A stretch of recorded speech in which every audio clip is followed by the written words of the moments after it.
Good morning. நேற்று நான் work out பற்றி சொன்ன பிறகு எத்தனை பேர் ஒர்க் அவுட் பண்ண ஸ்டார்ட் பண்ணீங்களோ தெரியல. பண்ணலன்னா தயவு செய்து ஸ்டார்ட் பண்ணுங்க. Please start working out at least 1 hour a day. A normal walk, a squat, skipping, jog, வீடு பெருக்கிறது, துடைக்கிறது, it helps. Okay, it helps the house and self as well. ஏன் இது சொல்கிறேன்னா, நிறைய விஷயத்தோட வேல்யூ நமக்கு புரியாது. அது தொலைஞ்சு போகிற வரைக்கும் we don't understand the value of few things until we lose them. For example, நம்ம உடம்பு, our body. So until you fall into sickness இல்லை உடம்பு சரியில்லாமல் போகிற வரைக்கும் நம்மளுக்கு அந்த உடம்போட அருமை தெரியாது. ஆனால் நம்மளை ஒரு இடத்துல உட்கார வச்சிடும் இல்லையா, அந்த ஒரு டவுன் ஒரு ஹெல்த்தில் ஆகும்போது when we sit down, அப்போ யோசிப்போம், சே நான் இன்னும் நல்லா பார்த்துருந்துக்கலாம்ல இந்த உடம்பை. ஸோ ஒன்றே ஒன்று தான், நம்ம அழுதாலோ சிரித்தாலோ கஷ்டப்பட்டாலோ லோ மூட்ஸில் இருந்தாலும் நமக்கு உடம்பு சரியில்லைனாலும் எல்லாத்துக்குமே ஒரே ஒருத்தர் தான் ஹெல்ப் பண்ண போகிறாங்க. சிரிக்கிறது அழுகிறதுல கூட. அது என்னன்னா, இந்த உடம்பு இல்லாமல் அந்த உயிர் இல்லை. அந்த உயிர் இருக்கிறதுக்கு ஒரு இடம் வேணும்னா அதுதான் இந்த உடம்பு. ஸோ இதை நல்லா பார்த்துக்கிறோம்.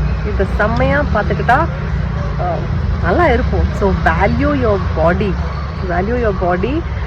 எவ்வளோ வேல்யூ பண்ணோன்னா, அப்படியே பூஜை ரூமில் எப்படி சாமியை பார்த்து க்ளீனாக அப்படியே அழகாக வச்சுக்கிறோம், அந்த மாதிரி நம்ம பாடியை அது தூக்கி டஸ்ட்பினில் போட வேண்டியதெல்லாம் தூக்கி இந்த உடம்புக்குள்ளே போட வேணாமே. So value your body when you have it. know the value of your relatives. அப்படி தெரிஞ்சோன்னா கண்டிப்பாக யாரையும் இக்னோர் பண்ண மாட்டோம், உதாசீனப்படுத்த மாட்டோம். ஏன்னா ஒரு கஷ்டம்னா ஓடி வந்து நிற்கிறது அவங்கள தான் இருக்கும். செத்து போகும்போதும் தூக்கிட்டு போகிறது அவங்கள தான் இருக்கும். So don't ignore them. ஃப்ரெண்ட்ஸை இக்னோர் பண்ணாதீங்க. They are the most beautiful part of your life. Time கிடைக்கும் போதெல்லாம் ஒரு கால் பண்ணிட்டு ஒரு ஞாபகம் வந்துச்சு, இல்லை ஒரு ஞாபகம் இல்லை ஆனால் எப்படி இருக்காது கேட்க நினச்சேன் அப்படின்னா. ஏன்னா சில விஷயம் ஃபேமிலிக்கிட்ட சொல்ல முடியலனாலும் ஃப்ரெண்ட்ஸ்கிட்ட ஷேர் பண்ண முடியும். அந்த மாதிரி இருக்கிறதுல அது வேணும். ஸோ இருக்கும் போதே அந்த ஃப்ரெண்டை வேல்யூ பண்ணுங்க. அவன் போயிட்ட பிறகு அது அவனோட மட்டும் க்ளோஸாக இருக்கான், என்னோட இல்லை அப்படின்னா அவன் டைம் கொடுத்தா அவன்கிட்ட க்ளோஸாக இருக்கான், அவன்கிட்ட டைம் கொடுக்கல உங்ககிட்ட க்ளோஸாக இல்லை. Very simple. So value that friend. ரொம்ப ரொம்ப முக்கியமான விஷயம் காசு. வேல்யூ மணி. அது இருக்கும்போது அதோட அருமை தெரியல அப்படின்னா, அது இல்லாதப்போ ரொம்ப கஷ்டப்படுவீங்க. எங்கள் அப்பா ஒன்று சொல்லி கொடுத்துருக்காரு. ஆக்சுவலாக யார்கிட்டையும் கடன் வாங்காத அப்படின்னு சொல்லி கொடுத்துருக்காரு. அதுக்கேற்ற மாதிரி இது வரைக்கும் எனக்கும் சரி ரோக்கும் சரி ஒரு பைசா, நாட் even 1 rupee கடன் இல்லை. So daddy thanks to you. நான் என் குழந்தைங்களுக்கு என்ன சொல்லி கொடுத்துட்ருக்கேன்னா, டேடி சொன்னதை ஃபர்ஸ்ட், கடன் வாங்காதீங்க, 2வது கடன் கொடுக்காதீங்க. அப்படின்னு நீங்கள் கடன் கொடுக்கணும் அப்படின்ற உங்களுக்கு கட்டாயம் வந்ததுன்னா, நீ எவ்வளோ கடன் கொடுக்கணும் அப்படின்னா, உன்னால் அந்த கடனை கொடுத்துட்டு அதை நீ எதிர்பார்க்கக்கூடாது. அந்த மாதிரி நீ கொடுக்கணும். அப்படின்னு அந்த கடத்தை கொடுத்துட்டு நீ எதிர்பார்க்குற அப்படின்னா அந்த மாதிரி கடனை நீ கொடுக்காத, இல்லைன்னு சொல்லிடு. No is a good word. Please don't consider it negative. No is a very good word for your mental health, physical health and financial health as well. So அது பண்ணுங்க. Value money.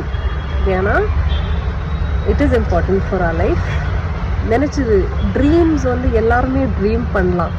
ஆனால் அந்த காசுன்ற ஒன்று கையில் இருந்துச்சுன்னா கனவுகளெல்லாம் சீக்கிரமே பழிக்கும். இப்போ எனக்கு வந்து நிறைய ட்ராவல் பண்ணோம், நிறைய கண்ட்ரிஸ் பார்த்துட்டேன், நிறைய ட்ராவல் பண்ணோம், வருஷத்துக்கு ஒரு கண்ட்ரி விசிட் பண்ணணும்னு ஆசை. சும்மாலாம் வராது, சம்பாதிக்கணும்.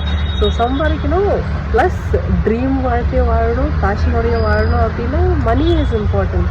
ஸோ அந்த காசு இருக்கும் போது ஊதாரித்தனமாக செலவு பண்ணாமல் ஒரு பொருளையும் எப்படி அதை இன்வெஸ்ட் பண்ணால் அது எவ்வளோ ரிட்டர்ன்ஸ் வரும், அதில் எப்படி ஃபன் பண்ணலாம் அப்படி யோசிக்கலாம். So value money, value people. இந்த செத்து போன பிறகு போய் அணுகிறது, அதாவது அழுவுறது இஸ் குட். ஆல்வேஸ் கூட நம்ம கூட இருந்துட்டு நம்ம அவங்க கூட டைம் ஸ்பெண்டிட்டு அன்னைக்கு அழுவுறது இட்ஸ் குட். ஆனால் நீ அவங்கள வாழ்க்கை ஃபுல்லாக கண்டுக்காமல் இருந்துட்டு அதுக்கப்புறம் வந்து அந்த சாவில் மட்டும் போய் அழுத அவங்கள பற்றி பெருமையாக சொன்னேன்னா it's of no use. Puneeth Rajkumar இறந்தப்போ, டாட்டா இறந்தப்போ, அப்துல் கலாம் இறந்தப்போ எல்லாரும் எல்லார் ஃபோன்லேயும் ஸ்டேட்டஸ். Oh my God. ஆனால் உயிரோட இருக்கும் ஒருத்தன் கூட மதிக்க மாட்டான் அவன்.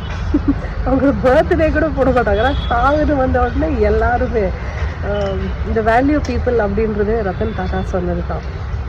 இது இப்போ என் ஃப்ரெண்டு மூலியமாக தெரிய வந்துச்சு. So value people, value time, value money, value your relatives, value your friends, value your time. நம்ம எவ்வளோ வேல்யூ அடுத்தவங்களுக்கு கொடுக்குறோமோ நம்மளோட வேல்யூ அவ்வளோ அதிகமாக ஏறும். நம்ம வேல்யூவை நம்ம லூஸ் பண்ண மாட்டோம். ஸோ ரொம்ப பேசிட்டேன்னு நினைக்கிறேன். இதுவே ரொம்ப கஷ்டப்பட்டு தான் கண்டென்ட் வந்தது. Okay, thank you. Have a nice day. Love you all and have a happy day. Live happily. ஒரே லைஃப் நல்லா வாழ்ந்துட்டு செத்துடணும்.